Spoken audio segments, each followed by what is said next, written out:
Good afternoon, everybody. Welcome to the first of the Cutting Edge Issues in Development Thinking and Practice series. We have a great lineup for you all this academic year. We'll be convening every second Friday through both terms. And just to mention to you, before I introduce our speakers, some of what's coming up in the next few weeks. We'll be having Claire Short, Deborah Doing, who's an ID alumnus, and Kevin Watkins. So Claire Short is the former head of DFID, and Kevin Watkins has been head of Save the Children Fund, ODI, worked at the UNDP Development Report. That's on the future of aid. Then we'll be having Tin El-Qadi, who will be talking about Chinese investments in the Global South, followed by a session on gender justice. We have Naila Kabir coming back to the school for that, along with Diane Elson and Ania Plomian. These are leading gender theorists and practitioners. All of them have been involved both in academia and in various agencies implementing gender and development orientations. And then we finished this term with Anna Irfan and our own Stuart Gordon, who will be coming to talk about the crisis in Gaza. So it's quite a lineup, and it'll continue to be stellar people next term. It gives me a great deal of pleasure to welcome back Professor Ha-Joon Chang to the school. He's research professor in economics in the Department of Economics at SOAS, just up the street. He's co-director at the Center for Sustainable Structural Transformation at SOAS, and he's currently member, I won't even go through all his memberships, but for the Committee for Development Policy, the highest advisory body of the United Nations on development issues. He sits there among many other places. He was the winner of the 2003 Gunnar Myrdal Prize. Gunnar Myrdal was a hugely important figure in our field of development, and the 2005 Leontiev Prize winner as well. So Ha-Joon has all kinds of accolades. I met Ha-Joon soon after his first book was published, 1969, this book here. Yeah.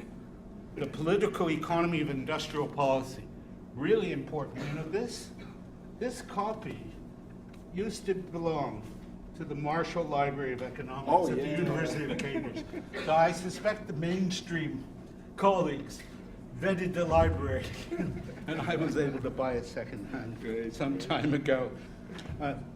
Ha-Joon has been a key figure in development studies over the past 30 years. He's one of the leading development economists of the UK. His work on institutional economics, his deep insight into processes of late development have inspired thousands of people around the world. His book, Kicking Away the Ladder, Development Strategy and Historical Perspective, which was published in 2002, introduced thousands to the long history of industrial policy, the hidden history of in most of today's rich countries. I have a story about that book, but you have to come to the pub afterwards, and we'll tell you about it. He's one of those academics who really genuinely is a public intellectual.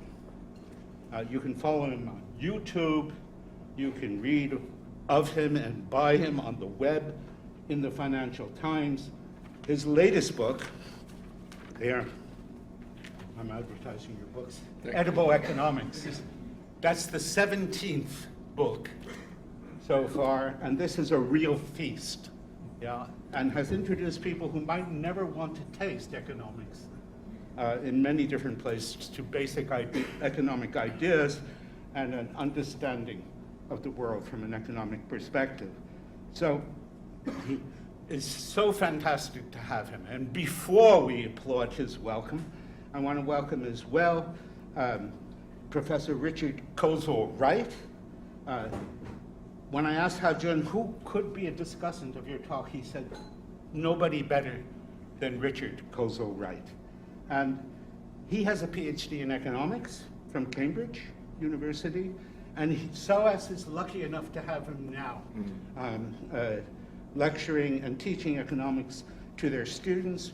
Richard worked for many years, more than 30, I think, in the UN system, in both New York and Geneva. He was director of the Globalization and Development Strategy Division of the UN Conference on Trade and Development, where he was responsible for the annual Trade and Development Report.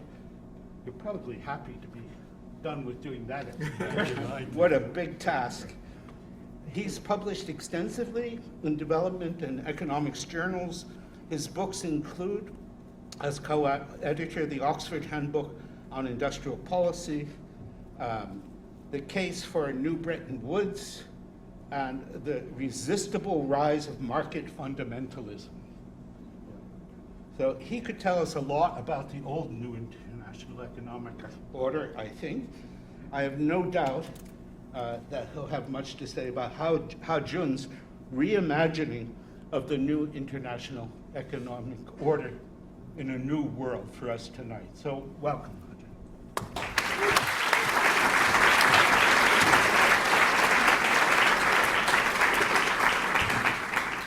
Thank you, James, for that very generous introduction. Yeah, and thank you for rescuing one of my books from the rubbish heap of history. When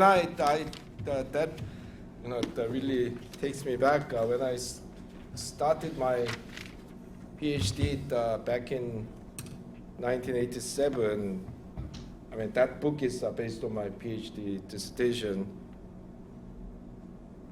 It was such a time that when I told people that I was doing my research on industrial policy, people like look at me again and react as if I just told them that I'm, I don't know, a Satanist, or my PhD is on proving that Elvis Presley is still alive, you know. So it's that really kind of bizarre to see that industrial policy has become a hot topic, and now it's that especially thanks to Donald Trump really wheeling it out in front of us, is become one of the most important topics.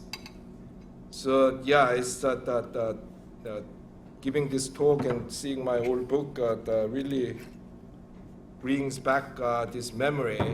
Now we are all kind of shocked and upset by what Donald Trump is doing with his tariffs and other aspects of trade and industrial policies. Today I want to talk about the impact of those policies on the global economic order. So it's the real focus is on the impact of those policies in the long run on the global economic system. But in getting there, I'm going to discuss some of the kind of ins and outs of these policies. So we'll get there eventually, but in the middle there'll be a lot of discussion on whether these policies are going to work or not and so on. But even before getting there, I want to put the current situation in proper historical context, because I mean, as somebody, I don't know who it was, said, those who forget history are forced to relive it. So now, in understanding the actions of the United States, we have to start from the observation that when the US became the new global hegemon after the Second World War, it did something extraordinary. It was totally unprecedented because it built a new global economic order on the basis of multilateralism. So this is a system where basically the hegemon voluntarily gives up some of its power in return for greater systemic constraints on what countries, including itself, can do. And between the launch of the Marshall Plan in 1948 and 1980, when the US took a sharp turn to the right with the election of Ronald Reagan, the United States not only ran a multilateral system, but ran it in a particularly enlightened way. Yeah? So in this period, the US, first of all, helped its competitors, including the enemies of the Second World War, in the Second World War, to rebuild their economy and catch up with it. Yeah? So the Marshall Plan, it was a huge financial transfer. Yeah?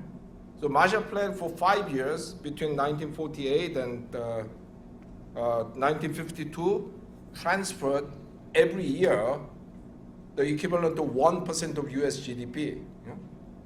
To put it into context, today, all of US foreign aid and so on, which is going to be even smaller with actions of Donald Trump, is only 0.15%. Yeah? So 1% of GDP every year to the Western European countries. Yeah? The World Bank's original name was IBRD, International Bank for Reconstruction and Development. Yeah? So development came second. Reconstruction, post-war reconstruction came first. Yeah?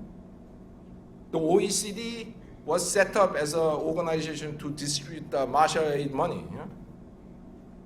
I mean, now it's something different, but in the beginning, it was actually an organization distributing the money for the Marshall Plan. Yeah? So all of this reconstruction effort was made. But more importantly for us tonight, the post-Second World War global economic system constructed by the US left the developing countries a lot of policy space. I mean, this term, I think, was invented by UNCTAD. Maybe Richard invented it himself, I don't know. Yeah? In which they could pursue policies that they thought were more suitable to their situations. So, for example, the GATT, the General Agreement on Trade and Tariffs, the predecessor of WTO, was based on a plurilateral system. Yeah? So you could opt in and out of different agreements. And yeah, the practice was such that the rich countries almost always bought into whatever agreed tariff reduction and other measures, but the developing countries are just left to their own decision. Yeah? In contrast, the WTO has this notion of single undertaking, which means that if you become a member of the WTO, you have to sign into everything. Yeah? You cannot say, well, I will sign to the tariff agreement, but I don't want the intellectual property rights agreement. You cannot do that. Yeah? So this gave developing countries a lot of freedom. Yeah? The World Bank and the IMF did impose conditionalities on their loans even from the beginning, but these conditionalities were very closely related to the purpose of the loan. Yeah? So in the original mandate, the World Bank was basically supposed to make what was then known as project loans. Yeah? So building dams, building highways. Yeah? The IMF was mandated to lend money to deal with the balance of payment crisis. Yeah? So their original mandate was very narrow, and they, of course, imposed some conditions that when they lend money to, I don't know, build a dam. Yeah? So the condition could be that you have to have an open bidding process, or you have to get these audited by some reputable auditing firms and so on, but it was not about what kind of economic policies you should have. Yeah? conditionalities, these generalized conditionalities came into being only with this idea of program loans, not project loans, which was at the heart of structural adjustment programs of the 80s, 90s, and 2000s. Yeah? So that under this idea of program loans, everything became a possible target of conditionalities. Yeah? So, for example, initially, if the IMF lent you money for your balance of payment problem, they would put conditions on currency devaluation, yeah? Or capital control, or things like that. Yeah? They never said your balance of payment problem started from your budget deficit. Yeah? And your budget deficit started because of your inefficient state-owned enterprises and inefficient industrial policies. Yeah? But with this idea of program loan, it was, open to everything. Yeah? So the IMF started saying, privatize your state-owned enterprises. Yeah? Abolish your industrial policy. Yeah? And later, they were even putting conditions on democracy and governance and, Yeah, I'm not saying that I'm not supporting democracy, but, yeah, so in one of my earlier books, I used this example of me being a small businessman and trying to get a loan at a bank, yeah? And the loan officer initially says, you have to do this, do that in order to restructure a company, and okay, I'll have to accept it, yeah? And then he begins to say, but sir, I noticed that your health is not very good because you are eating too much fatty food and you don't exercise, yeah? So I'm going to put you on a strict exercise regime and control your diet, yeah? I'll kind of grit my teeth and accept it because I'm really desperate.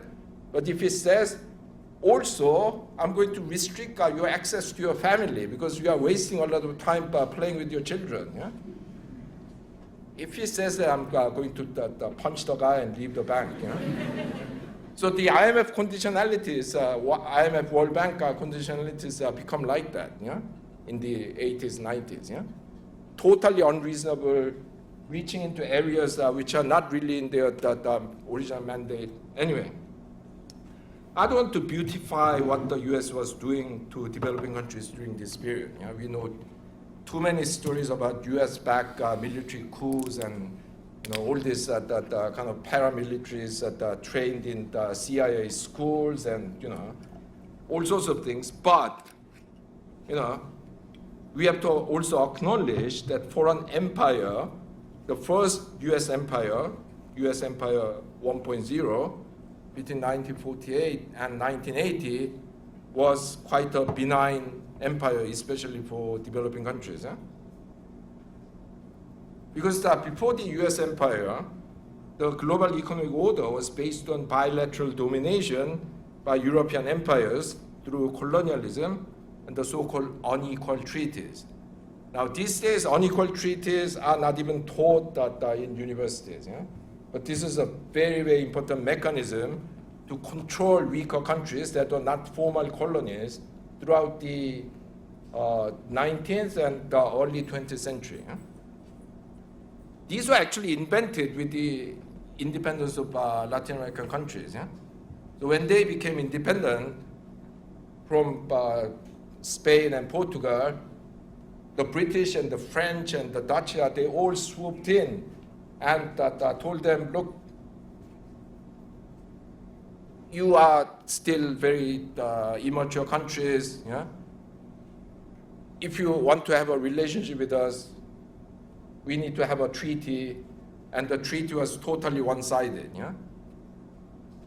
So the most important thing that was taken away from these countries was what in those days was known as tariff autonomy, the right to set your own tariff. Yeah?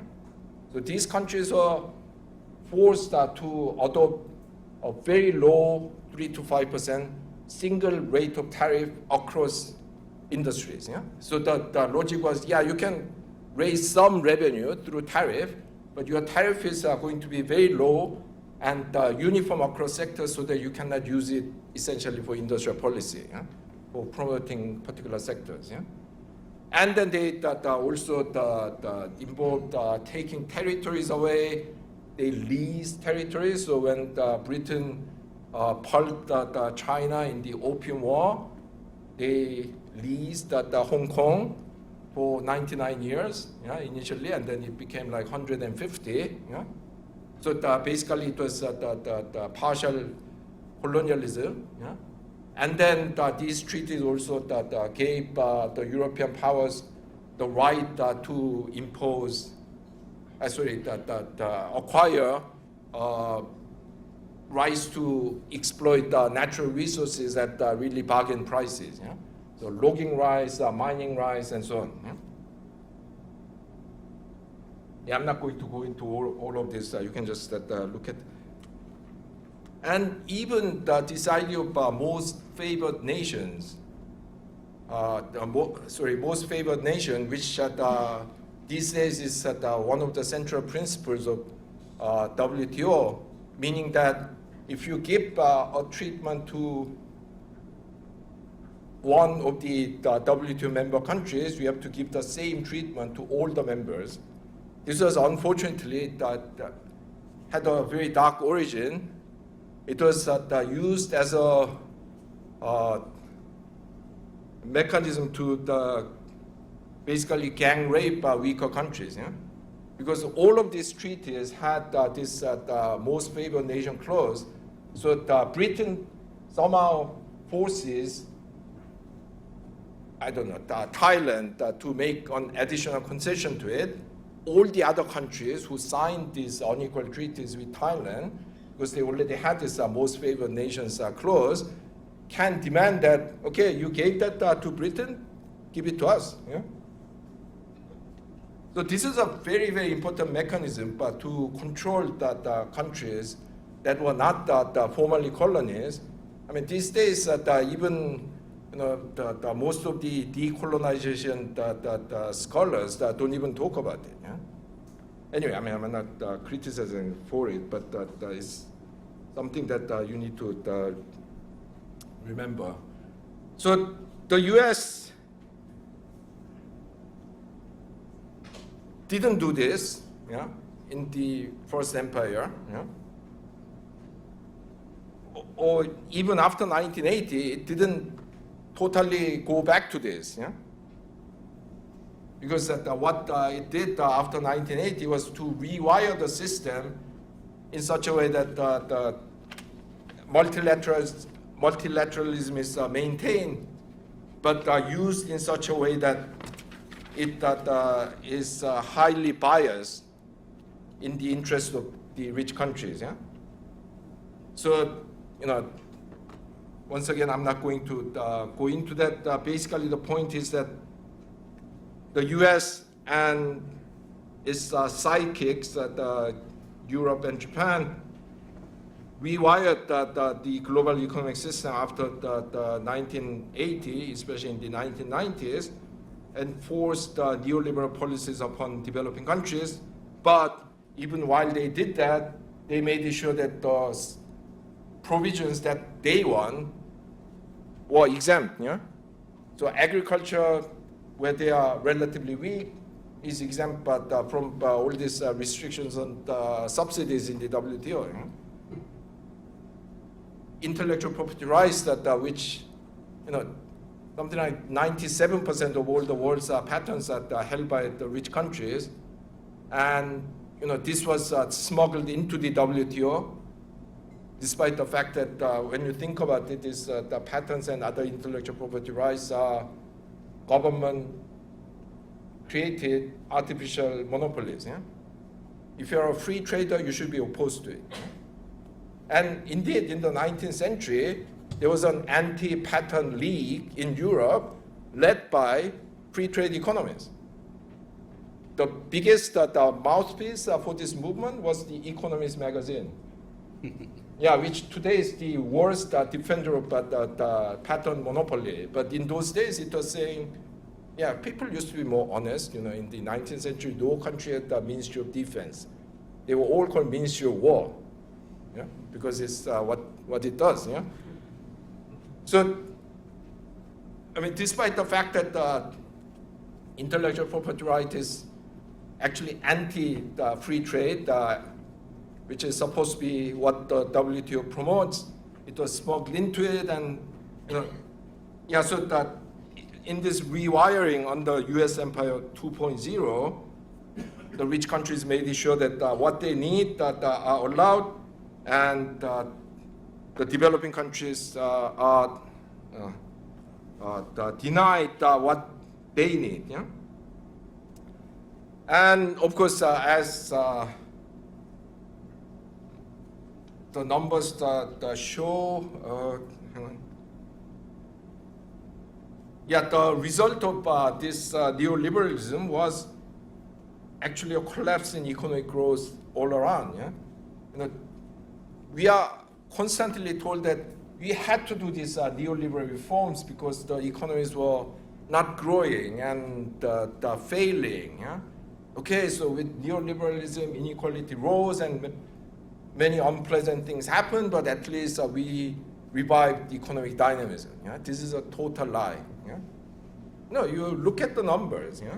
So in the 60s and 70s, on the import substitution in developing countries, on the mixed economy in the rich countries, the world economy was growing at about 3%, just over 3%.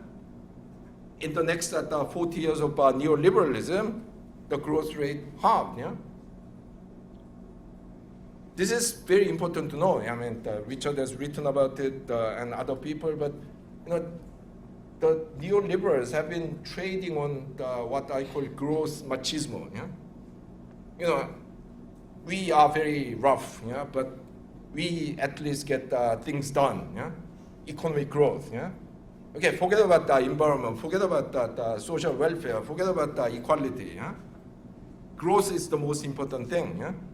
But that's where they have failed the most. Yeah?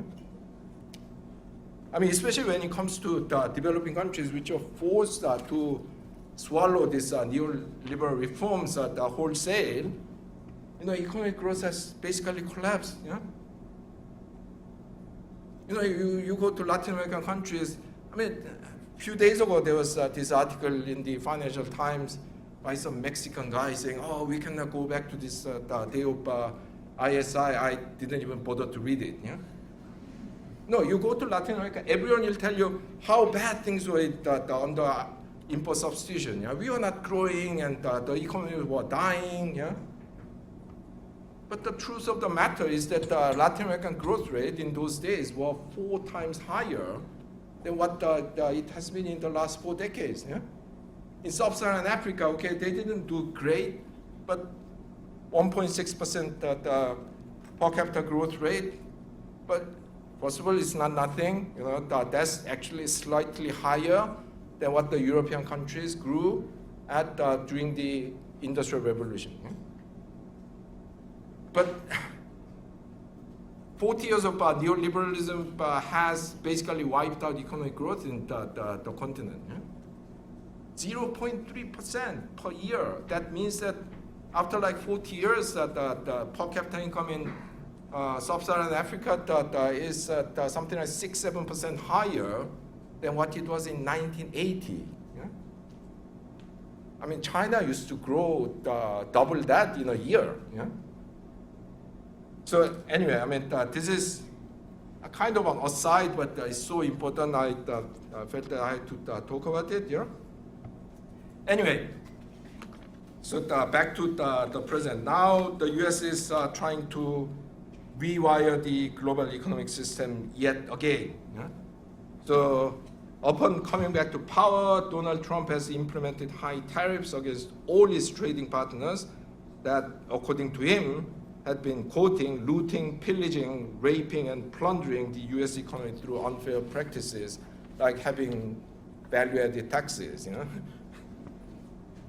I mean, once again, I'm not even going to go into this, but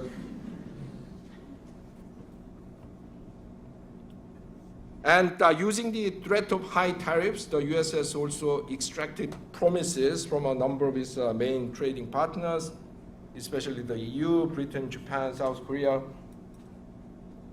to buy more goods from the US and to invest more in the US. And as far as I can make out that from this crazy collection of policies, the thinking is that by protecting its manufacturing industries from foreign competition through tariff, and by inducing foreign companies to relocate their production to the US manufacturing industry will be revived, thereby making America great again, MAGA. Yeah? These policies, as you can guess, signify a fundamental shift in the US approach to the global economy. Yeah?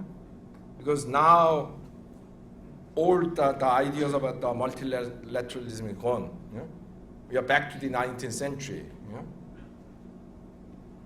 The strong arm twisting or beating up the weak to get bilateral concessions. Yeah?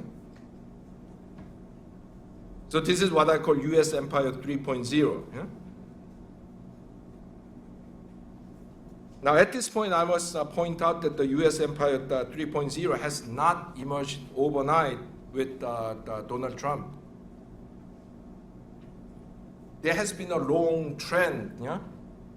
So when, for example, the WTO was first set up, the US and its rich country allies thought it is worth giving this one country, one vote decision rule to the WTO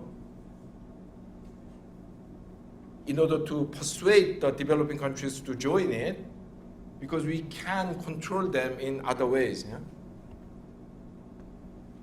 Agenda crowding, for example. Yeah? I mean, the rich countries used to bring so many issues to the WTO. The developing countries were just overwhelmed. Yeah? I mean, as soon as the ink was dry in the original agreement, they brought in the investment agreement, they brought in procurement, they brought in renegotiation of the industrial tariff, they brought in so many other things. Developing countries just got overwhelmed. Yeah, that reminds me that about 15 years ago that I was visiting Geneva, and one of my former students was the number 2 in the embassy of a big African country. I'm not going to name the country, but he told me, look, in our embassy there are like 3 people who can go to all these meetings in the UN and the WTO and WHO and all of this, because some of them are just political appointments who don't do much. Some others are the kind of diplomats who take care of the protocols and so on. And we have, like, between the 3 of us, 25 meetings to go to every day. Huh? So what do?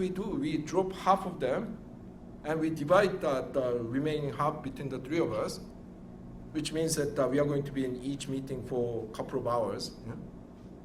Sometimes we walk in at the right moment, make a contribution. Sometimes we are completely lost. Yeah? And he said, our country is still better positioned than most others because there are 22 countries that don't even have an embassy in Geneva. Many other developing countries, 1 or 2 people who can come to these meetings. In contrast, the United States has 50 people working on intellectual property rights alone. Yeah? And you call this negotiation. Yeah? So agenda crowding was a very important weapon. And then bilateral threat. If you don't vote with us, we are going to cut our aid, deny your market access, and also ideological subjugation. So initially, the rich countries looked like they were able to control the developing countries because even if they cannot win formal vote, they could bully these countries, persuade these countries to vote in favor of the US and other rich countries. Yeah? However, over time, the developing countries realized what a rotten deal they got, yeah? And they really started pushing back with the so-called NAMA negotiations, non-agriculture market access negotiations, in which the rich countries try to basically go back to the 19th century by suggesting that industrial tariffs in developing countries need to be brought down to 3 to 5%. Very familiar figure if you know the history of unequal treaties. Yeah? So when that proved unworkable, the US basically started withdrawing from the WTO. And this happened under Barack Obama. Yeah? We are not even talking about Trump 1. Yeah?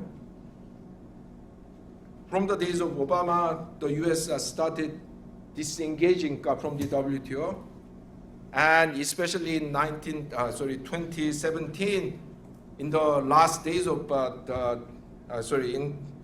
in the days of the first Trump administration, the US started sabotaging the WTO by vetoing the appointment of people to the WTO dispute settlement body called the appellate body. And he kept refusing vetoing appointment until in 2020, basically the appellate body became too small. Yeah? The membership fell below the legal minimum, so it has become totally paralyzed. And very importantly, Joe Biden, his administration did not do anything to correct this. Yeah, so what Trump does is a crazier version and done in a very great hurry, but it's in the same kind of along the same line as what has been done at least in the last 15 years. Yeah?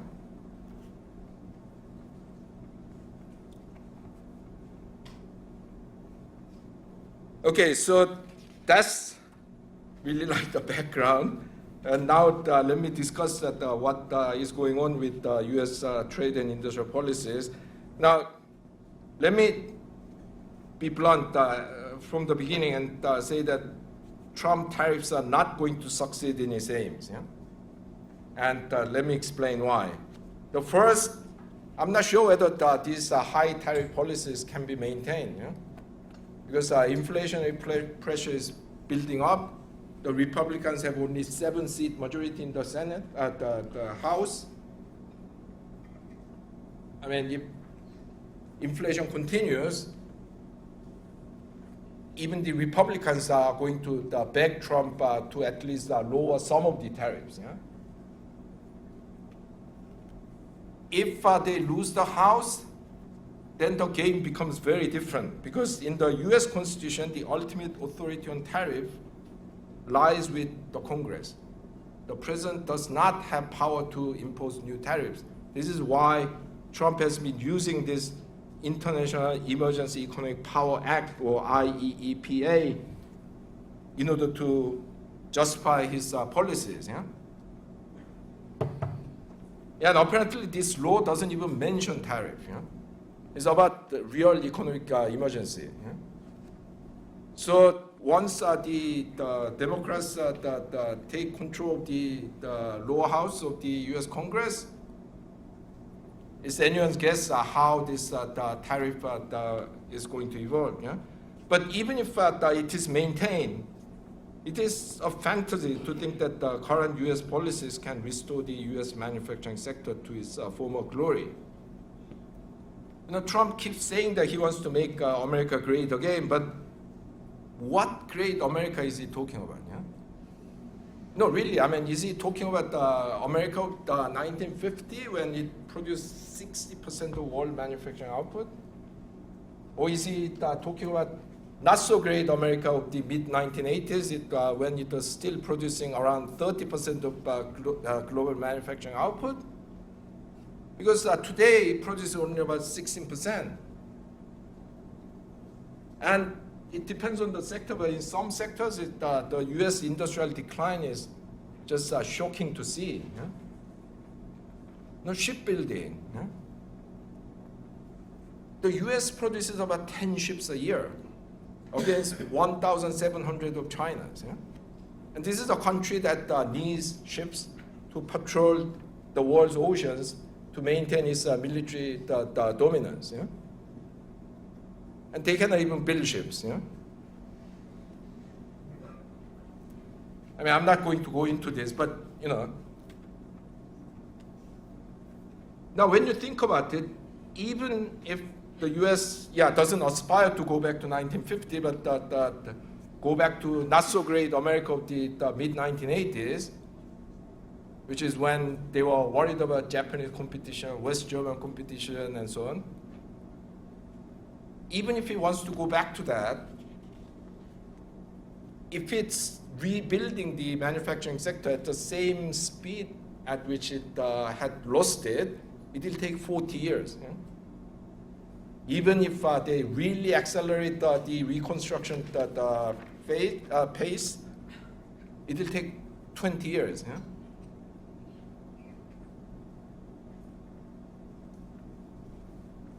Perhaps Trump thinks that the Koreans, the Japanese, the Europeans build new factory in the US under the threat of higher tariffs, and this will accelerate the revival of American manufacturing. Well, apart from the fact that these countries, will make some concessions, but God knows how much.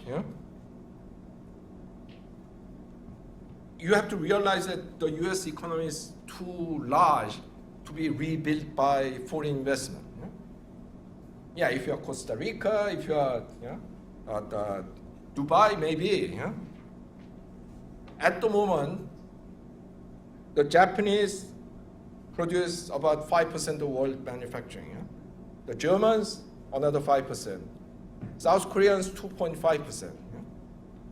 So even if these countries transfer 1/3 of their respective manufacturing production capacity, which is not going to happen for obvious reasons. Their leaders need to get re-elected. Even if you make that outrageous assumption, it means that the U.S. share in global manufacturing is going to rise by something like 4 percent points. Which means going from 16% to 20%. Is that America great again? Is that great enough? Basically, the size of the US economy means that the change has to come from within. But the problem is that the country does not have a capitalist class which is able to do this, or willing to do this. The best justification for protectionism is that of infant industry protection, namely a strategy where the government of an economically backward nation provides tariff protection and subsidies to its young industries until they grow up and compete with global players. And this is what I wrote about in my book, Kicking the Ladder, which James kindly mentioned. And as some of you know, this was a strategy that was first invented by an American, none other than the very first finance minister of the United States of America, called Alexander Hamilton, who is more famous with this these days. Unfortunately, this has no discussion of tariff, but tariff was very important in Hamilton's program. And this theory was later adopted by many other nations, Germany, Sweden, France, Korea, and so on, to propel their industrialization. So the most charitable interpretation of Trump's tariff policy is that it's a geriatric version of infant industry protection. So you are not protecting your child anymore. I have to go again. you are protecting your child, but this child is 55 years old. Yeah? And he has been consistently failing in his business because he uses all the profit to go gambling in Las Vegas and buying multiple yachts. Yeah? And then now suddenly you want him to shape up. So what do? You give him money, yeah? Without putting any condition on how he should change his behavior. Yeah? Because he has not invested in his company. Yeah? The US corporations have stopped investing. Yeah? In the last 25 to 30 years, the US stock market has become an ATM for short-term oriented shareholders, because now US corporations give away 90 to 95% of its profits to shareholders in the form of dividends and stock buybacks, a practice in which you buy your own stock so that share prices rise in case the shareholder wants to cash in. Yeah? So there are lots of different statistics about this. This is data from Bill Lazonik, who has done the most to show this. So basically, in the recent period, between 2017 and 19, actually these companies gave away more than their profits in the form of share buybacks and dividends. Yeah? And if you look at some individual examples, it's shocking. Yeah? Basically, the US companies have been either selling their assets or borrowing money to give away their profits to shareholders. They have no money to invest. Yeah? This is why Boeing, once an undisputed champion of aircraft industry, now cannot even make a plane that is safe to fly. Huh? No, look at this. I mean, and it's not just 1 or 2 years they've done that. Yeah? I mean, they've been doing it for decades. Yeah? So unless, if the Trump government says, we are going to give you all this protection, channel our money into you on the condition that you stop buybacks, then at least, even then they wouldn't succeed, but then I would at least take them seriously. Yeah? They're not doing that. They're not even talking about doing that. Yeah? And the scholarship on the success of industrial policy in East Asia has shown that in these countries, industrial policy work only because the government discipline the capitalists who are getting all these supports. So they got a lot of subsidized loans, protection. When Korea was trying to develop its auto industry, it completely banned the importation of foreign cars, period. You get all these supports, but you have to deliver. You have to invest. You have to increase the localization of your parts and components. You have to invest in worker training. There's no such condition. So with a capitalist class like this, good luck. It's not going to work. Now, whether it's going to work in the long run or not, it is clear that this the attempt by the US to rewire the global economy is hurting a lot of countries. A lot of developing countries. For example, the countries like Lesotho, in Southern Africa, they've been heavily relying on exporting things like Levi's jeans on the back of the AGOA agreement, and I mean now it's gone. Suddenly they are facing like a 40% tariff.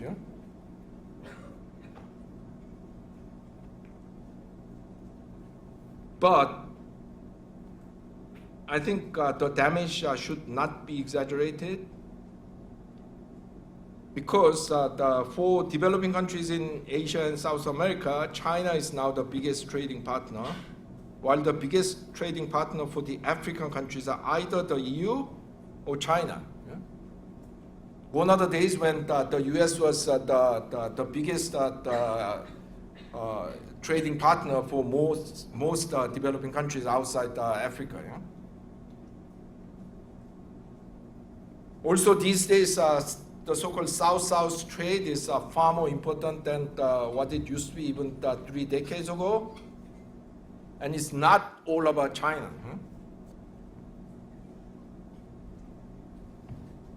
So that we shouldn't exaggerate the damage that this Trump policy is doing on developing countries.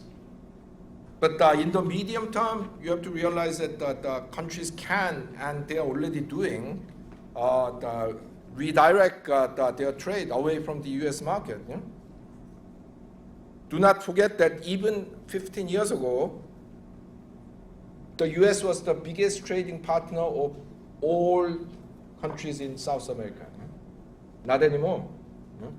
China is by far the bigger trading partner. So things can change quite a lot. I mean, this happened even without deliberate policy to move away from the US. Yeah? If you really try, trade can be redirected quite quickly in the next 5 to 10 years. Yeah? But most importantly, in the longer run, I believe that the rise of US Empire 3.0 is likely to be a positive thing for developing countries through its impact on the global economic system. The point is that the rise of US Empire 3.0 has made other countries dare to imagine a world economy without the United States. I mean, this was not on the card for anyone, but now it is. Yeah, yeah, of course, at the moment, many countries are playing along. Although China, India, Brazil, they've been standing up. But over time, even the most friendliest countries are likely to scale down their engagement with the US. Yeah? I mean, take the example of South Korea. You know, if you do an opinion poll in South Korea, 85% people say they love the United States. Yeah? But today is completely different because we signed a free trade agreement with the US about 10 years ago in renegotiating tariffs. Yeah? The US didn't even start from that point. Yeah? You know, these free trade agreements are quasi-constitutional laws, yeah? Because it needs to be ratified by the parliaments of both countries. Yeah? And when renegotiating the tariffs, the US didn't even start from the fact that, okay, your cars used to have zero tariff, now it's got to be 20% or whatever. Yeah? They said, no, it's at 25% for everyone. Yeah?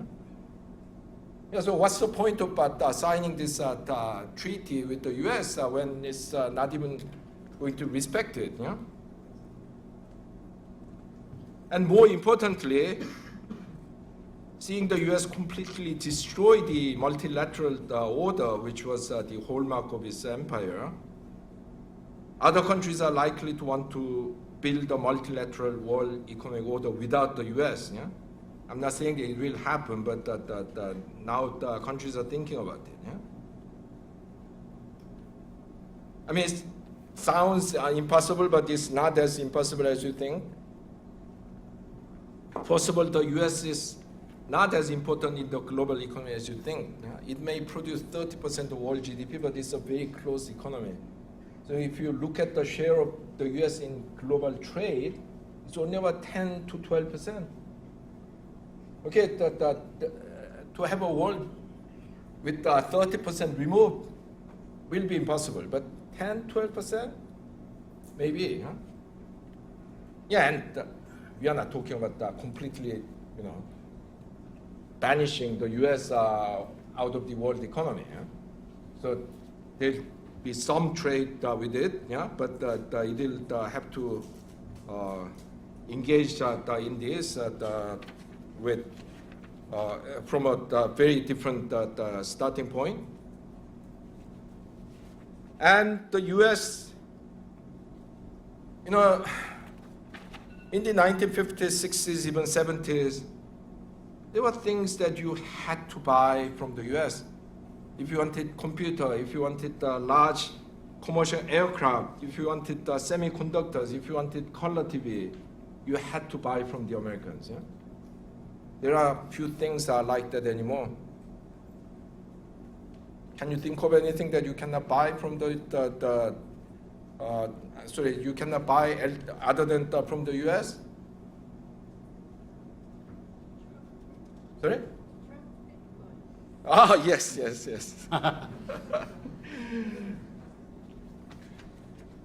Also, it is now dependent on other countries in terms of key products, yeah? Ships, semiconductors, rare earth minerals, yeah? You name it. Of course, the Americans know that they have to reconstruct this, construct some of these value chains if it's to maintain its dominance. Yeah. So, for example, when Trump said that we are going to impose 145% tariff on China, after a week he backed down. Why? Because the Chinese said, we are not going to sell you these rare earth elements. Yeah?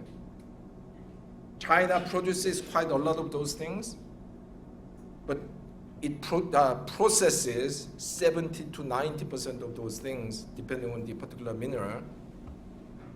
And without these, Americans cannot make these high-tech weapons, yeah? Because they are needed for the high-precision magnets and all kinds of things that go into these weapons.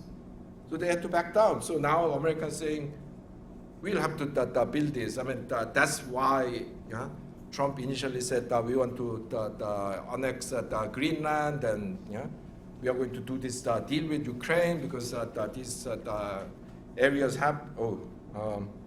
Oops, that's telling you. Yeah, no, actually, you have to wrap up soon. Yeah. No, actually, I don't have any more slide. Actually, yeah. Like a Trump moment. Yeah, exactly. Yeah. Now I'm going to ad lib. Yeah. It's okay. No, I don't have any more slide. Yeah. But do not forget that the value chains of rare earth elements controlled by China, these have been constructed over a few decades. Yeah? So even if the Americans really accelerate this process, it'll take a decade, if not more, to do that. Yeah? And I repeat, from developing country point of view, for countries outside Central America, the US is not the most important trading partner anymore. Yeah? And South-South trade has been growing. Countries like China, India, Turkey are emerging as important international financial actors in lending, foreign aid, foreign direct investment.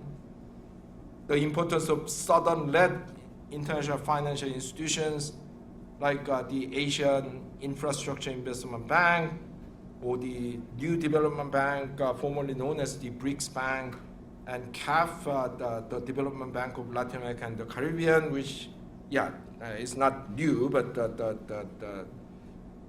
these institutions are becoming more and more important. New forms of South-South cooperation have been emerging, such as the launch of the African Continental Free Trade Agreement and the expansion of BRICS membership. Now BRICS has 15 members. Yeah?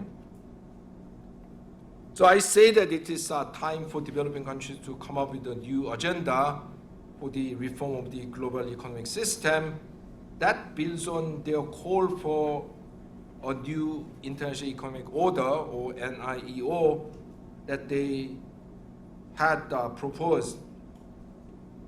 Even I'm too young to remember that when it happened, because it happened in 1974. Yeah?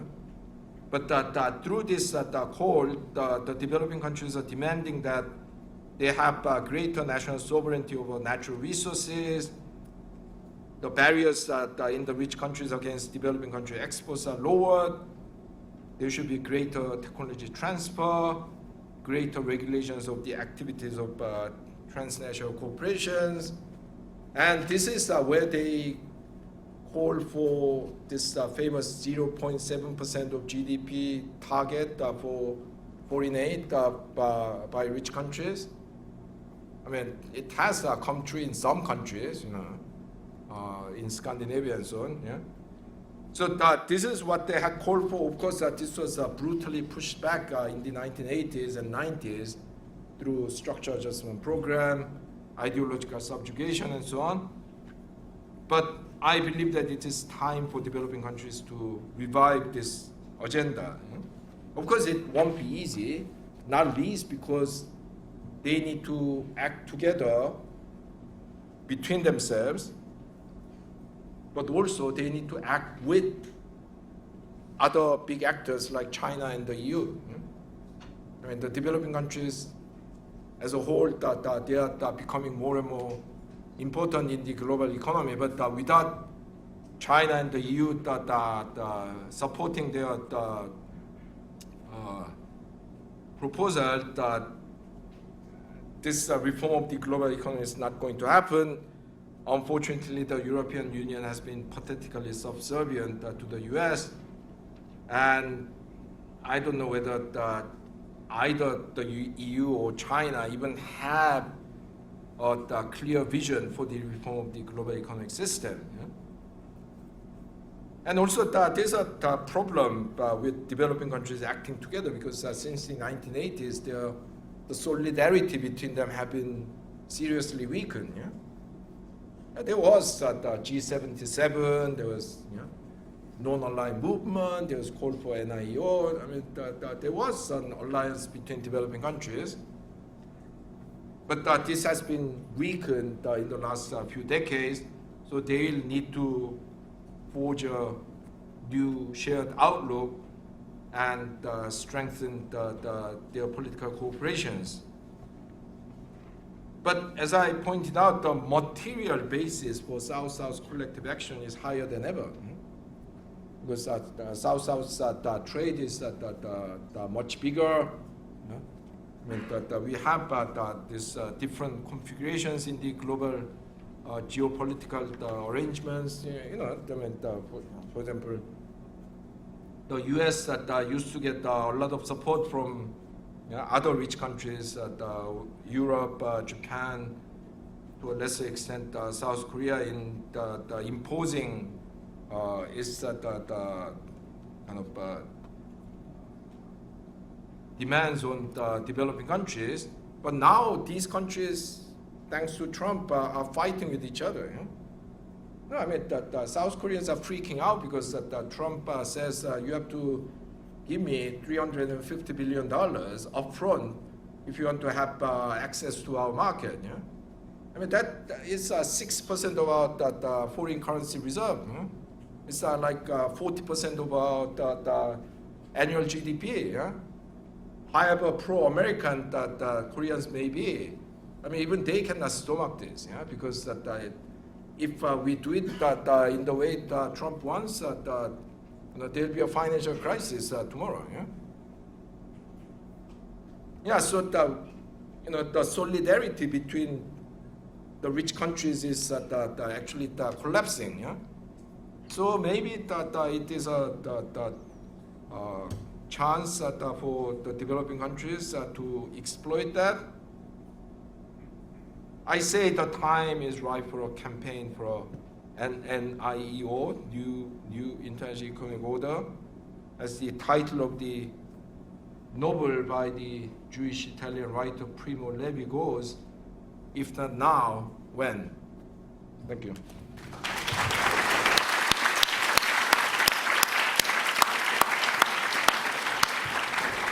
Richard, do you want to stand up or do you prefer? Okay.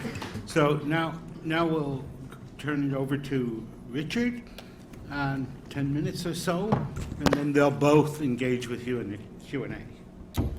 Yeah, good afternoon, everyone. Thanks, James, for that introduction. It's not easy for me to do this I mean, this is a kind of dire straits moment. I mean, Ha-Joon and I are brothers in arms in many respects because we did our PhDs together a long time ago. And Ha-Joon always says a lot in a short period of time, which makes my task a little bit different because I agree with 99.9% of what he says. But I'll try and find at least 0.1% of something that might provoke you all into further thinking. I mean, what Ha-Joon does, of course, is a consummate slayer of conventional economic wisdom. And there's a lot of things there that I think you as kind of young students of the profession do need to pick up when it comes to development issues. And let me just throw out a few to kind of jog your some ideas for you. The first one that is obvious: we don't live in a rules-based international economic order. It's a phrase that is endless. I was in New York last week for the GA and Climate Week. It's an endless phrase that trips off the lips of the great and good in those kinds of gatherings. And it's a myth. It was a myth in the 1950s, it was a myth in the 1970s, and it's certainly a myth now. In that context, I think, and Ha-Joon made it clear, Trump is not a cause of the problem. Trump is a symptom of a bigger problem, of a system that has been failing in both the North and the South for the last 20, certainly since the global financial crisis, it's become clear, but I would say the roots of that failure are deeper, much deeper than that. And there are some things that, again, you will hear a lot about in your education that I think need to be said. Leaving no one behind is not the same as economic development. Everyone talks about we can't leave anybody behind. That's the kind of mantra that comes off from these. That's not the problem is not leaving people behind. The problem is that in large parts of the world, people are being thrown under the bus. And being thrown under a bus is very different from being left behind. I can tell you that now. And that kind of language does not help to understand the kind of systemic problems that we're talking about and Ha-Joon talked about. Similarly, this doesn't endear me to my UN colleagues. The SDGs and the Paris Agreement have largely failed both to advance development and deal effectively with the climate problem. There's a great piece by Adam Tooze, who I'm sure many of you have read in the current issue of Foreign Policy, called The End of Development, where he refers to the SDGs and the Paris Agreement as the last throw of the dice of the end of history ideology. They're an extension in a funny way of neoliberalism. They're not a challenge to neoliberal thinking, and I tend to agree with Tooze on that. We don't really live in a multipolar world. It's a phrase that is endlessly batted around in these gatherings, but we don't live in a multipolar world. We have a rogue hegemon and we have an emerging hegemon. China is not on the same level as the United States right now. And that's where maybe I disagree a little bit with Ha-Joon. We live in a very financialized world. Trade has become a secondary feature of the late 20th and early 21st century global capitalism. Finance rules the roost.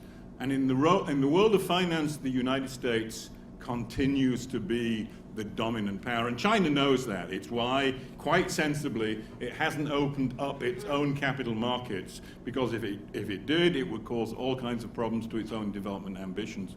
That said, the renminbi, as a consequence, is not a challenge to the dollar. The dollar remains the dominant currency in the global economy. Less significant than it was 25 years ago, but still the dominant player, and still with a lot of, whether Trump likes it or not, or his entourage, with a lot of privileges that come to the US economy in that context, and a lot of privileges for United States firms. It's true that firms like Boeing have screwed up big time, but if you look at the distribution of profits among the leading transnational corporations in the world, they remain predominantly American.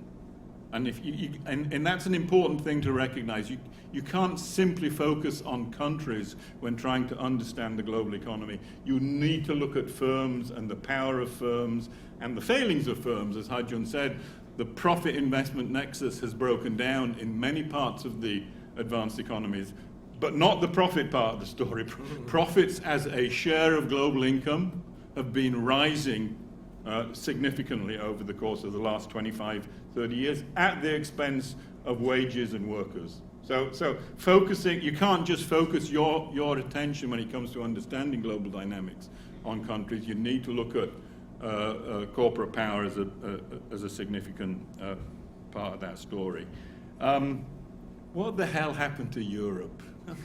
I mean, Ha-Joon's talked a lot about the problem, and rightly so, but the real problem, in my opinion, the real problem is the inability of Europe to act as a countervailing power to the behavior and the attitudes of the hegemonic influence of the United States. And here's a massive difference between what we have now and the new international economic order discussions of the 1970s, which is kind of, which is a personal thing for us because I worked at UNCTAD for most of my career. The secretariat, the de facto, if not the de jure secretariat for the old new international economic order was UNCTAD, which was created 10 years earlier by developing countries. It's the only multilateral institution around that was created by and for developing countries. There's no other one that really can claim that mantle, but that was UNCTAD's job, to push for changes in the multilateral rules that would work more to the favor of developing countries, because the system, it was obvious back by the late 60s, early 1970s, that the post-war system was not delivering for developing countries. Already it was apparent that it was not delivering for developing countries, and that the rules of the game that had been designed, to some extent designed in a series of conferences in the early 1940s, Bretton Woods and the Havana, and there was the first UN conference actually took place in Georgia, and it dealt with food and agriculture. That was the first UN conference in 43. Bretton Woods was in 44. So the rules of the game were designed by and for advanced economies. And they continue to dominate not only the Washington-based institutions, but also the United Nations too. If anyone, and so even in the late 50s, it was obvious to developing country leaders that they needed a change. If you want to get a sense of that, there's a great film called Soundtrack to a Coup d'etat, which is about Patrice Lumumba and the assassination of Patrice Lumumba by the CIA and MI6 and the South African Secret Service. And if you listen to the developing countries there in that film, it's clear that they were not happy with the United Nations. It was not just the World Bank or the IMF or the GATT that was pissing them off. It was the UN too, and people should keep that in mind when they think about the evolution of multilateralism in the post-war period. But by 1974, they'd had enough. And they wanted a change to the rules of the game. That most of them were commodity exporters, most of them had highly informal economies that were not delivering the kind of growth that they needed, and the markets for which were essentially controlled by very large corporations from the advanced economies. And so they fought for a new set of rules that would give them more autonomy, that would provide multilateral institutions that would actually distribute financial and technological resources in their favor. And it was a real fight. I mean, the 1970s was a real fight. The developing countries dominated that discourse, and they lost. And they lost for complicated reasons that I don't want to go into now. And then you got what Ha-Joon talked about, the rise of neoliberalism, and the emergence of a very different system that we've been experiencing now for 40 years that has not delivered for most developing countries, with one or two exceptions. And the most important one is China. And China matters here. It matters to the South. It still sees itself as a developing country. Many people say, oh, China, and sometimes it's difficult. I mean, I take a train from here to Oxford or something. Even better, I took a train from Newark Airport to New York City last week.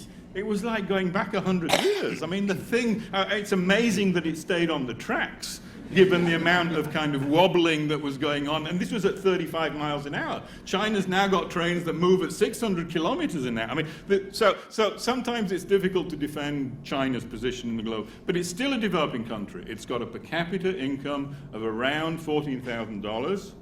It's still got around 30% of its labor force in the agricultural sector, something that advanced economies have not seen for 60, 70, 80 years. So it still has features, and it still sees itself as a developing country, which is why I think, and I'll end here, Ha-Joon's proposal, a suggestion that we need to revisit South-South cooperation is critical, because China is different from the leading powers in the developing world in the 1970s.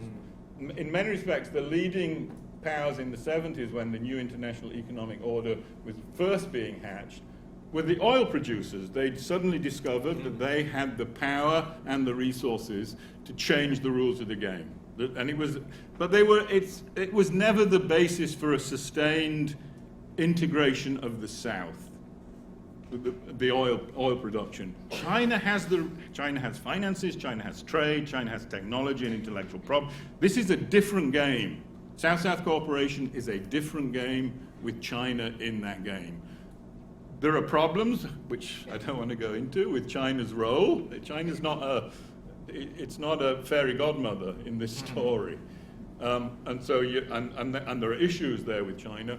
And sadly, developing countries have not worked out their own strategies for integrating properly with China, and that's a big challenge, I think, for the Global South over the coming 5 to 10 years. But South-South cooperation with China as a major and engaged player is, at least from my point of view, at this moment in time, a better option for most developing countries than hoping that the multilateral system will somehow revive itself and start to do the kinds of things that the people who originally designed the system wanted it to do. Because it's not going to happen. Geopolitics right now is not going to happen. So the South-South option, I think, is the one that developing countries do need to pursue. Richard, thank you so much. You see, you're absolutely right to ask Richard to come and made some really sharp, friendly but sharp follow-ons to what you had to say. Okay, hello. Okay, we're going to move right. I have all sorts of things to say, but I'm not going to say them. We're going to move right to Q&A. Is that okay? Yeah, and then sure, you can answer or yeah. comment on what Richard said in answering. Okay, go ahead. Huh? Yeah, microphone. So we have to pass the microphone around because this is being recorded. I should have said that in the beginning. It will be broadcast on YouTube afterwards, yeah, including the Q&A. Hello. My name is Lina. I am a former development studies student. Welcome back. Thank you. I put this on my calendar in May when James told me, so very happy to be here. I can ask 2 questions. I'll keep them short. Thank you. I have one for both. Okay, brief. Brief, okay. So my first one is that other than the fact that the logic behind the tariffs is flawed, most of them as industrial policies are horizontal. Would you say that if you were to learn lessons for developing countries from these flawed tariffs, should they opt for vertical, targeted, firm-level industrial policy? And my second one is this focus on South-South, this new order that's South-South, is it mutually exclusive with having relationships with other countries as well? Like we're seeing lots of Euromed agreements. We're still seeing a lot of North-South trade. And do they need to turn their backs on those, or do they need to find a balance? Thank you. Okay, thanks very much. Can I see other hands up? Yeah, I'm going to take a few. Yeah, Okay. sure. Yeah, that's. Yeah, can we pass the mic here? Do we have hands upstairs? Do we have a mic upstairs? Yes? Get ready over here, but go ahead. Yeah. Thank you very much. My name is Max. I'm the fellow at the International Inequalities Institute here. My question for you is, what are the institutions, the financial institutions where this South-South collaboration or cooperation or solidarity can happen. My understanding is a lot of these development banks that you mentioned, whether it's the Asian Infrastructure Bank, they use a similar model of just trying to crowd in private financing, and a lot of this private finance, as you mentioned, is not interested in kind of creating productive investments. It's looking more for kind of extractive opportunities to make a bunch of money. So what are the places that you see promise for particularly the finance of this South-South cooperation to happen? Great question, thank you. Up here, and then we'll ask you for a first response. Hello everyone, my name's Kevin. I was here last year. Hi, welcome back. Yeah, thank you. You see, there's life after studying here. So basically I did my dissertation on the WTO and Vietnam's accession to the WTO. So I also want to talk about there's not really an alternative for the WTO for developing countries, especially between South-South, well, developing countries basically. So I'm wondering, why do you guys think that's the case? I think Kevin wrote his master's dissertation on trade, yeah, in the small islands of the Pacific. Okay, I'll turn it over to you for a first round.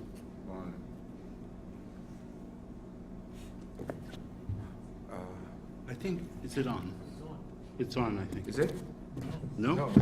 There's no I light. use this one. Yeah, okay. Yeah.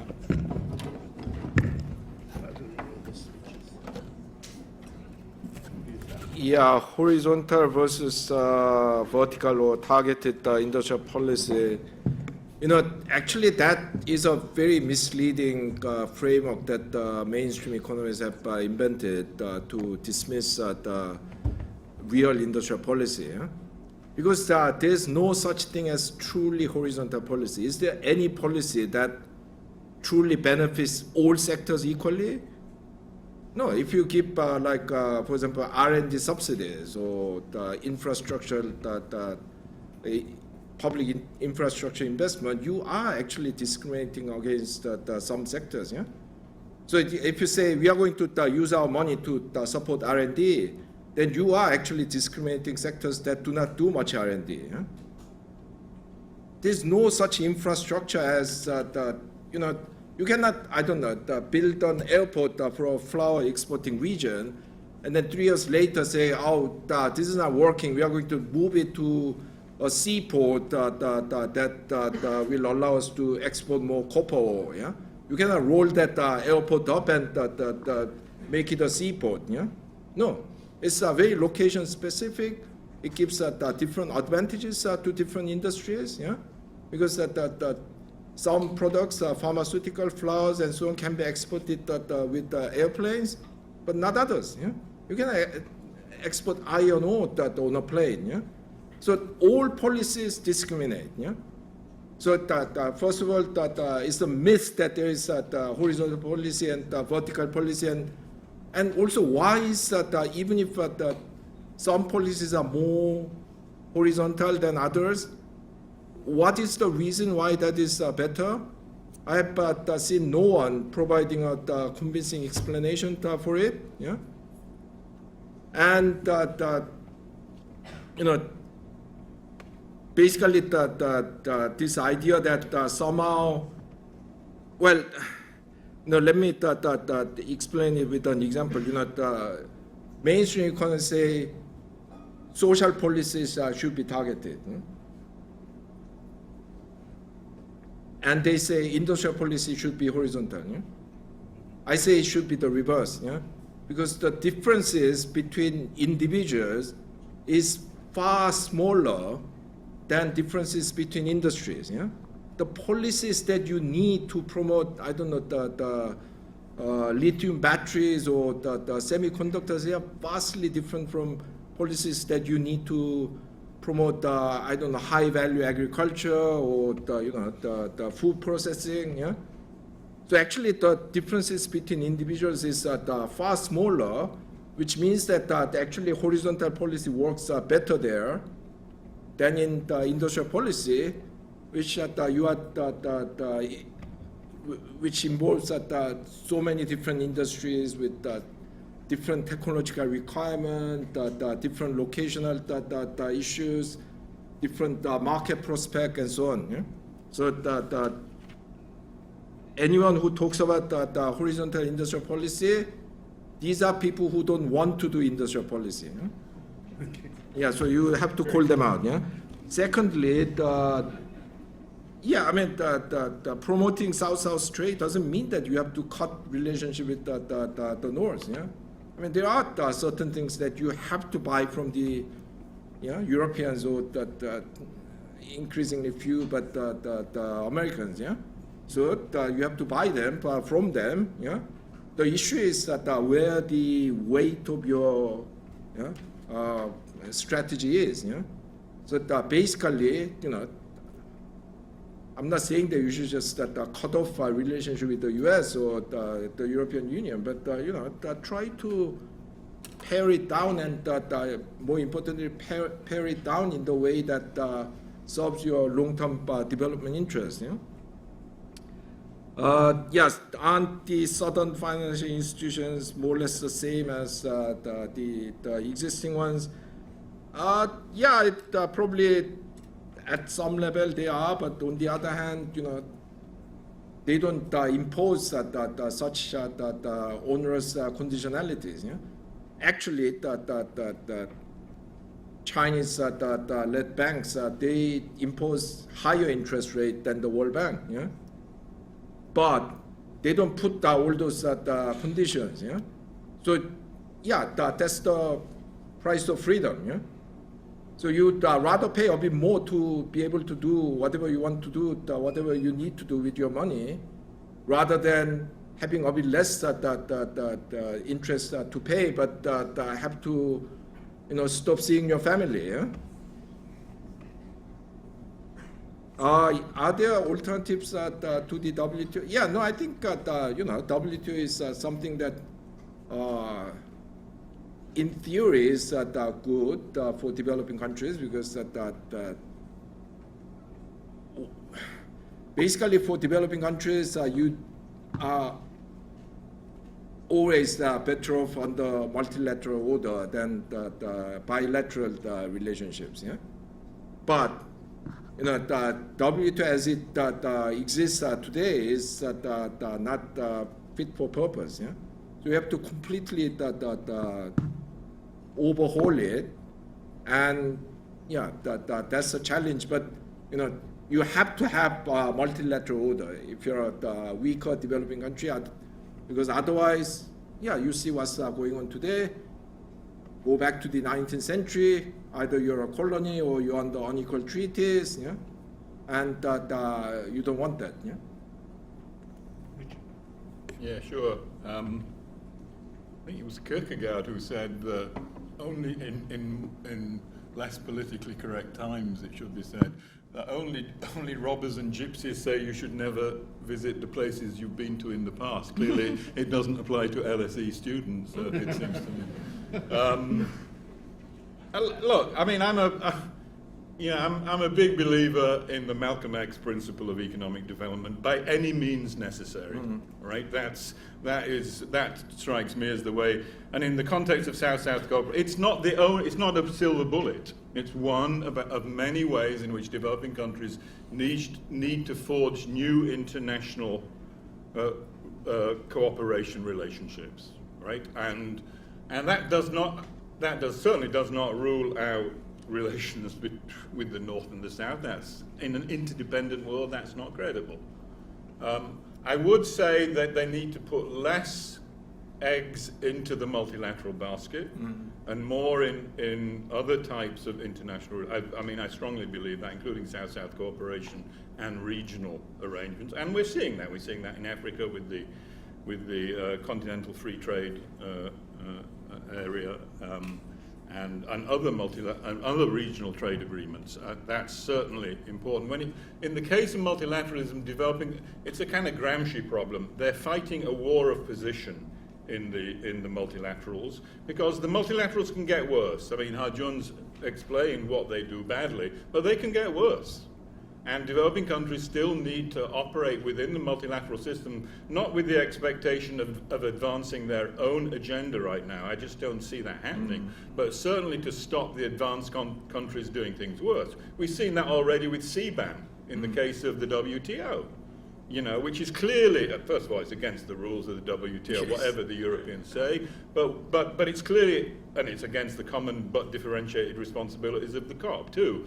But it'll damage developing countries, and there's lots of possibilities for advanced economies to make the system worse. And so there's still a war of position to be fought in these arenas. I think that we need to say on development banks. Ha-Joon's, I think, talked about that, and and there are lots of options still. I mean, there's the Finance in Commons agreement, which is a gathering of public development banks outside of Washington, which I think is a very useful development. The new development bank, even though it doesn't do everything right, doesn't follow, strictly speaking, IMF and World Bank principles. It has its own, including a desire to do much more lending in national currencies, which I think is an important step forward. So I think there are real opportunities there that, as I say, weren't there back in the 1970s, and they're not perfect, but they need to be built upon,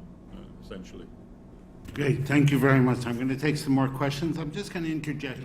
Your former supervisor, one of them, Gabriel Palma, he talked about financialization as creating a rentier's delight, and this is what you were talking about in terms of, you know, most of profits being earned in speculative activity.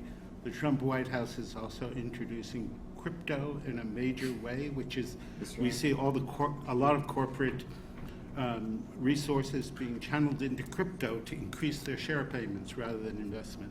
So I imagine this infects finance in the South as well. So it would be absolutely. interesting. Yeah. No, in some countries it has. Let me take their questions. You can see. Yeah. Okay, one up there. Oops, and one right in front of me. Boy, welcome back, all the students. You can see how great this study is here because we have people from last year coming. Yes. Okay. Hi, I'm Arian, DMADE. So I was curious, as you know, with the infinite industry argument, there's the idea that eventually you want to wane these industries off of the protectionism that they're afforded. So I've heard an argument that says that tariffs are quite sticky, and perhaps export subsidies, because they don't generate government revenue, they're easier to get rid of in the long run. They're easier to wane off. So do you think that export subsidies could be superior to tariffs as a form of industrial policy for infant industries? Thank you. Okay, that's good. So a question on export subsidies, is that the answer? And right here, Emily? Do we have the mic down here? Downstairs mic? What happened to it? Oh, there. Thank you. I'm Emily. I'm a former student. So my question is, so on the 30th of September, the African Growth and Opportunity Act expired, which in my opinion is rather catastrophic for a lot of African countries. But I wanted to know what your thoughts were, both of your thoughts, and also because I mean, China has also offered up, especially with their new agenda, I think it's called the Green Pathways Initiative for a lot of developing countries, if that is actually a viable replacement for things like these one-sided kind of beneficial policies that are now expired under Trumpism. Very good, thank you. Somebody who's not a former student. Yes. What's wrong with your current students? Are they not here? Well, they just started. They're in awe. Hi, my name is Sarah, ADHE student. I just wanted to ask you, what role will climate change play in shaping this new economic order, given that we've seen China being the major producer of electric vehicles and recently pledging to cut emission by 2035? And what opportunities are there for other developing countries? Thank you. So do you want to go after those questions? Yeah. Okay. Yeah. First of all, the export subsidies are illegal under the WTO. Yeah? So what are you going to do about it? Yeah. But I don't think that any the policy instruments are more, difficult to get rid of than others. Yeah? It's a matter of political deals. Yeah? So there are many ways to create incentives for infant industries. So yeah, tariffs is just one. Yeah, they are illegal now under the WTO, but countries like Korea and Taiwan used a lot of export subsidies and also the import bans, quotas. Yeah, of course, the quotas used to be used a lot by the rich countries. I still remember in the 1970s and 80s, the rich countries, the Western countries invented this idea of voluntary export restraints against Japanese cars. Yeah? So they are restricting the number of the cars that Japan could export to Europe and the US, but they were voluntarily decided by the Japanese. Yeah? Big leap. Yeah? So yeah, it's important to be able to kind of phase out the supports when they are not necessary anymore, or the recipients are consistently underperforming. But that's all the more reason to have explicit industrial policy. So that you have to have a plan. That we give you protection, this much subsidy, that much over the next 10 years. You have to deliver in terms of export performance, the localization of parts, number of workers trained. That way it becomes more difficult, although not impossible, to argue later, we are underperforming because of the changes in the world market condition. Donald Trump got the wrong side of the bed, got out of the wrong side of the bed this morning, So that is all the more reason to have clear, the long-term vision and the specific industrial policy. Yes, AGOA, actually someone told me that it's not clear whether AGOA will be expired. So maybe, but it's not. In the short run, yes, it can be helpful, but in the long run, it's not something that you really want to have, because it's basically making you addicted to your current economic structure. So, but as you said, China's now offering tariff-free access to its market to African countries. So in the short run, that will be quite a big relief, but you will have to look at it product by product because, and country by country, because Lesotho, which I mentioned earlier, is literally being destroyed because of the Trump tariffs and expiry of AGOA, but other countries haven't really used this very much. So not all African countries are in the same position. Climate change, yes, I think China, once again, is in the same way that China's developing country status at the moment is creating a whole new dynamic for South cooperation and global systemic reform. China's the development strategy in relation to renewable energy is going to make a huge change, have a huge impact on the course of climate change, especially if the US and other European countries abandon their pursuit of this, because China, Americans and the Europeans have been calling this overcapacity. Basically, meaning that whatever we can, more than whatever we can sell, is the overcapacity, which is a really ridiculous way of defining overcapacity. Because what you have in Europe and the US are the overcapacities, because they are less efficient. So you have to first think about that. But you know, China has made solar panels so cheap. Yeah? Now it's the cheapest form of energy. Yeah? China is churning out electric vehicles and car batteries at the speed that is unimaginable if it was done by other countries. Yeah, yeah. So it's a great thing for fighting climate change. Yeah, so you have to take that into account. Yeah, somehow in the Western press, you know, let me make it clear as a citizen of South Korea, I hate all the big countries, yeah? Because we've been bullied by them for the last 5,000 years. Yeah? And we are still living the Cold War. Yeah? Why? You know, in Europe, Germans start the war, they divide up Germany. In Asia, Japan starts the war, they divide up Korea. Yeah? Yeah, so when I say this, I'm not showing any favor to China, but you know, at the moment, because of this, China is a great thing for fighting climate change. Yeah, let's use that. Yeah, and they are a bit more willing to transfer technology and you know, share the knowledge and so on. So that developing countries should make the most of it. Yeah? Okay, Richard. Yeah, just very quickly on export subsidies. Look, if developing countries want to use them now, they can use them because the WTO dispute system is kaput. That's true. So you can use, if you want to use them, you can. The main constraint for their use in developing countries, and it's mainly advanced economies that use financial incentives to promote industrial policy.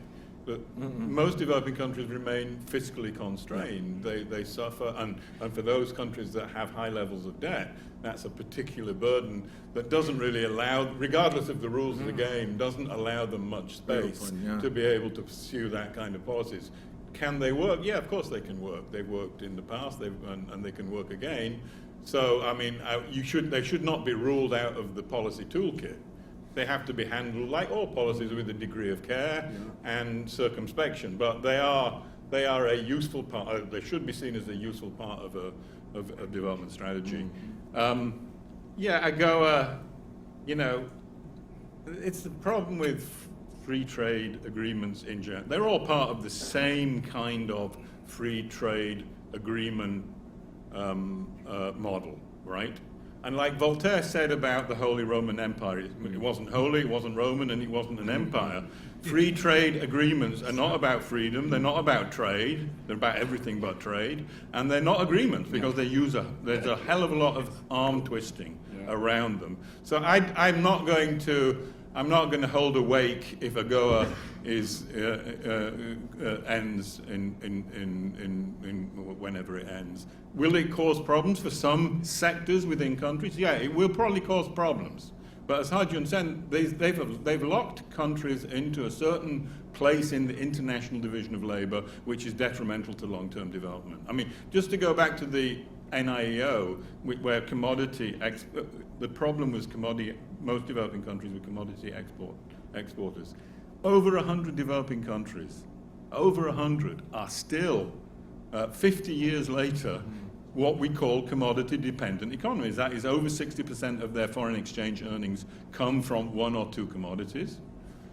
Most of them have huge informal labor forces, like they did back in the 1970s. And if you are a commodity exporter with large informal workforce and highly indebted, you have no chance of development.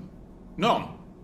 And unless we break that kind of cycle, developing countries will be stuck 50 years down the road now, as they were 50 years previously, when the new international economic order was designed to break that. So I don't feel a great regret about the demise of those kinds of agreement. Climate change is a big issue. I work also at Boston University. We just finished a piece on what we call green developmental statecraft, which is the idea that you can't separate development from the climate challenge anymore. And it's always a triple problem. It's a diversification problem. Development remains fundamentally a challenge around diversification, getting out of commodities and informality. It's a decarbonization problem, we know that. They can't contribute more than they should, and they shouldn't be contributing as much as the advanced economies to the carbon budget. But it's also an adaptation problem for many developing countries. That is, in fact, for many developing countries, adaptation, because they're already being hit by climate shocks that are costing them billions of dollars a year.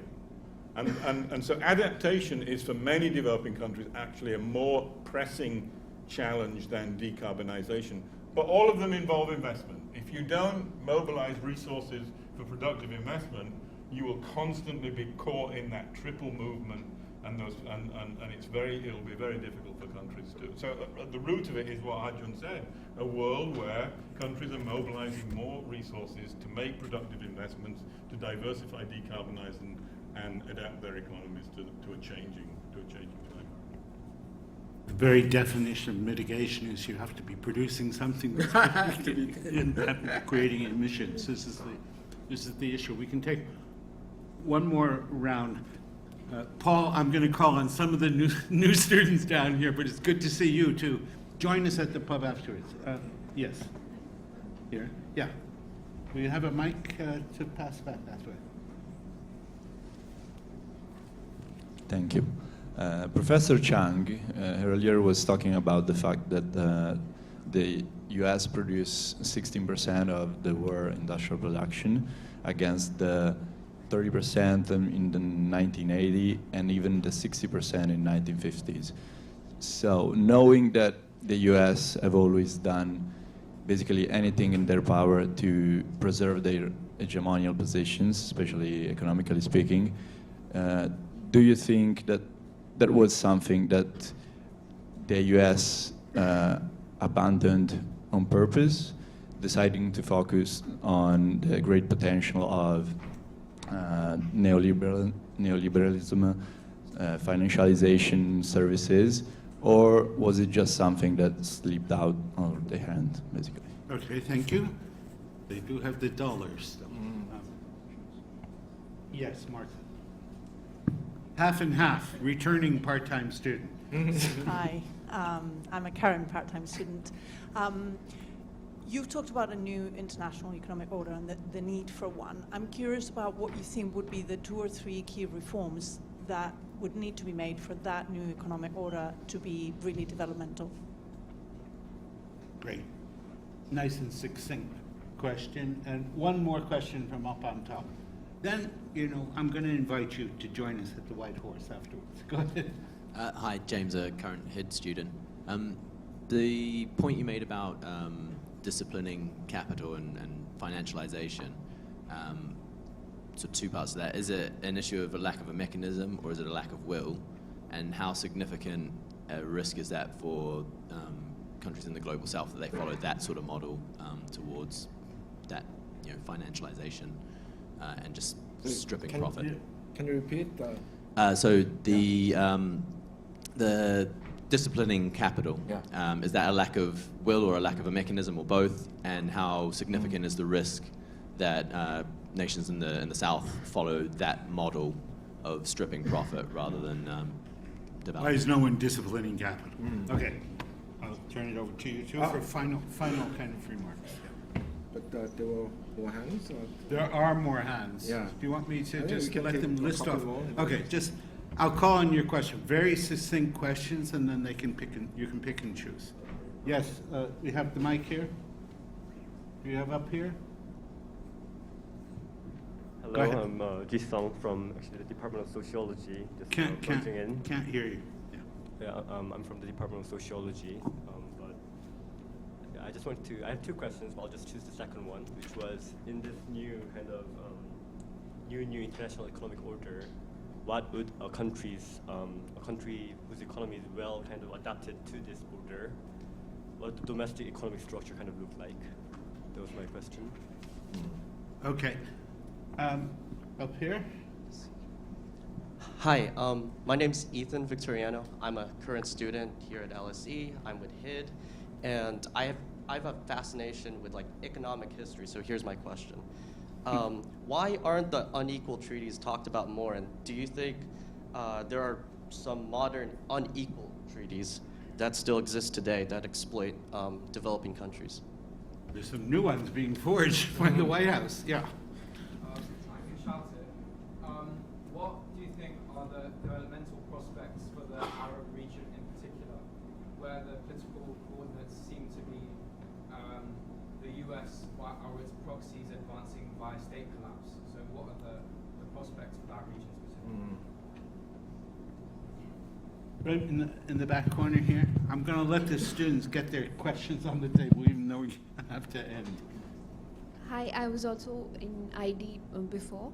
My quick question is, how do you see the role of India and Middle East in this emerging order, given it's not exactly as cooperational as Africa and Latin America? Great, very good. Okay, pass it right there. In the back.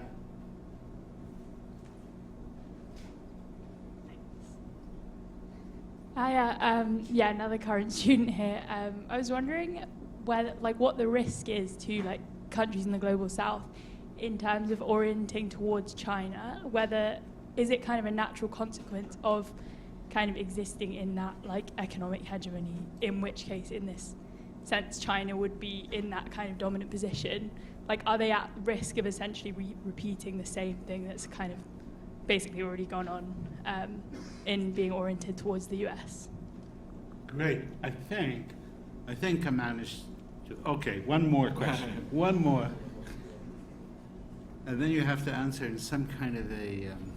Well, it's the basis yeah, of we your can next, answer all of them. So yeah. Basis of your next talk. Yeah, he can make. Yeah. Hello, my name is Maria, current development management student. My question is for Global South and emerging organizations and their, better say, emerging activity, increased activity of BRICS, Shanghai Cooperation Organization. Are they seen as promising and effective new international institutions, or is it affirmation of the power, of the rising power of the Global South? Thank you. Okay, why don't you have a go at.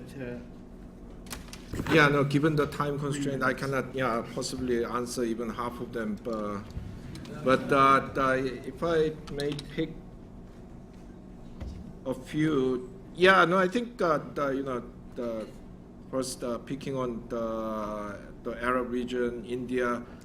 Yeah, I mean, these countries could potentially do more for greater South-South cooperation. I mean, India. Yeah, despite this, the limitations of current government, I mean, it has always been a champion of the South-South cooperation. It could do more. The Arab region has money, but unfortunately, neither of these countries have kind of entities have clear development strategy. Yeah? In the Arab countries, they say, oh, we need to diversify and so on, but they all want to set up another Dubai, Yeah, I was in one of those countries, and they say, oh, we want to set up a financial hub, and I said, you already have 7 financial hubs in this region, yeah. Only one can work, yeah. Forget about it, yeah. You are too late, yeah. Anyway, so.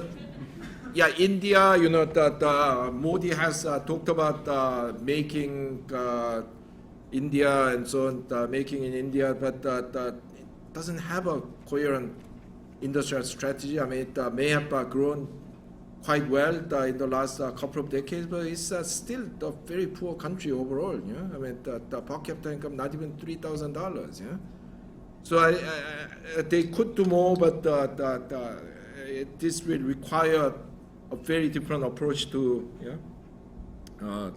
financial, developmental strategy. Yeah? Did the U.S. deliberately abandon manufacturing? No, I don't think they were that clever. It's basically corporate greed that has driven this, and thanks to its historical position as the global hegemon and the controller of the global currency, it has gained enormous advantage in the financial sector, but the cost has been, Donald Trump. Yeah? No, really, the U.S. financial industry has killed the U.S. Productive sector. Yeah? And this is what has made so many Americans angry, frustrated, upset, extreme, and that's why we got Donald Trump. Yeah? So I get really upset when the U.S. financiers say that, oh, we need a better behaving government, and we need the more sane approach to the economy. Give me a break. You are the guys.